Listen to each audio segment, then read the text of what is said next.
Happy Christmas. Very very Christmas.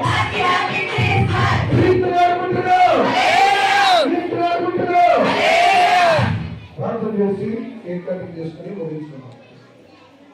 ప్రేమగల తండ్రి, దయగలిగిన కృపాకరి గొప్ప దేవానికి వందనాలు.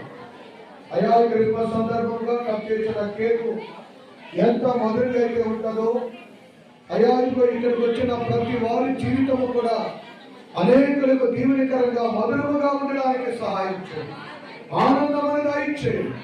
ఇదిగో నేను సమాధానమును స్థిరపరుస్తానని వాగ్దానం చేశాను. నీ పనులన్నీ నేను నిత్యముగా నేనే జరిగిస్తానని వాగ్దానం చేశాను కనుక ఈ డిసెంబర్ 25వ తారీఖున ఈ మంత్రంలో ఏకమించిన ప్రతి బిడ్డ పనిని మీరు జరిగించండి. దిద్యోని ఎలా బలపరిచారో ఈ స్థలంలో ఉన్న ప్రతి వారిని రీతిగా బలపరిచి అన్యోన్య సమస్యలను